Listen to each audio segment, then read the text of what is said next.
السلام علیکم۔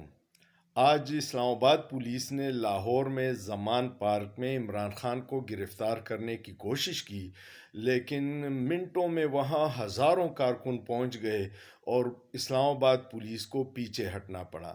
یہ کیس کیا ہے؟ یہ ایک ڈرامے بازی والا کیس ہے جس کو توشہ خانہ کہتے ہیں، اور حکومت نے بڑا پروپیگنڈا کیا ہے اس کیس میں، لیکن نکلے گا اس میں کچھ نہیں۔ اور اس کیس میں عمران خان نے 9 مارچ تک اسلام آباد ہائی کورٹ سے حفاظتی ضمانت لی ہے۔ اس کے باوجود پولیس آئی ہے گرفتار کرنے۔ ہر غیر قانونی کام وہ اس لیے یہ حکومت کر رہی ہے۔ ان کا خیال ہے کہ عمران خان کی گرفتاری سے پی ٹی آئی کے عوام مشتعل ہو جائیں گے، پورے پاکستان میں امن و امان کا مسئلہ ہو جائے گا، اور ان کو الیکشن سے فرار کا موقع ملے گا کہ جی امن و امان کی صورتحال پورے ملک میں خراب ہے تو ہم الیکشن نہیں کروانا چاہتے۔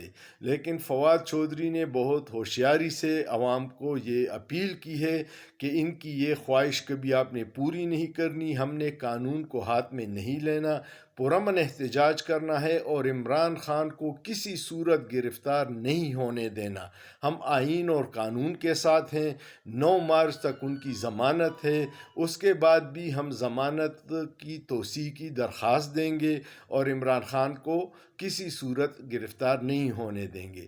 دوسری بات یہ ہے کہ عمران خان پہ قاتلانہ حملہ کرنے والے نوید کو ویڈیو لنک پہ عدالت میں پیشی کا اختیار دیا ہوا ہے، اور عمران خان کو جس کی جان کو خطرہ ہے، جس پہ حملہ ہو چکا ہے، اس کو کہتے ہیں کہ آپ نے ذاتی حیثیت میں پیش ہونا ہے۔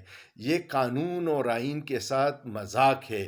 ایک سابق وزیر اعظم کے ساتھ یہ دوہرا معیار کہ اس کے قاتل کو ہر قسم کی سہولت ہے، اور جس سے خطرہ ہے وہ اس وقت اس کو عدالتوں میں بلا رہے ہیں کہ تاکہ سیکیورٹی بریچ ہو اور اس پہ دوبارہ حملہ کیا جا سکے۔ یہ ساری چیزیں ایسی ہیں کہ اس کے پیچھے جو بھی ہے وہ اس ملک کا خیر خواہ نہیں ہے۔ پاکستان پہلے ہی انتہائی معاشی مشکل صورتحال میں ہے۔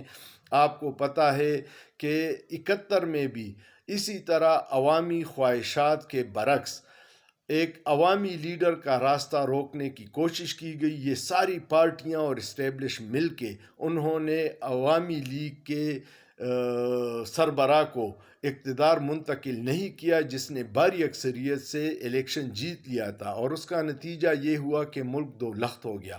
50 سال میں ہم نے کچھ نہیں سیکھا۔ اللہ نہ کرے کہ پھر وہ وقت آئے۔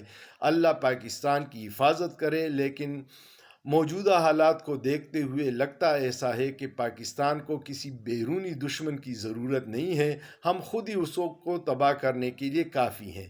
خدا را ہوش کے ناخن لے، ہر محب وطن پریشان ہے، محب وطنوں کو اور پریشان مت کیجیے گا۔ ہم سب نے مل کے اس پاکستان کو بچانا ہے اور آگے لے کے جانا ہے۔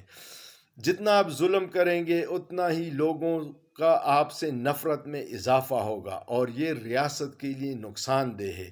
جب عوام کا اعتماد اداروں سے اٹھ جاتا ہے، جس طرح 71 میں بنگلہ دیش میں ہوا تھا، تو پھر ادارے مفلوج ہو جاتے ہیں، جو پاکستان کے لیے نقصان دہ ہے۔ خدا را ہوش کے ناخن لے، خدا را انتقامی کارروائیاں اور انا کی تسکین سے نکل آئیے گا۔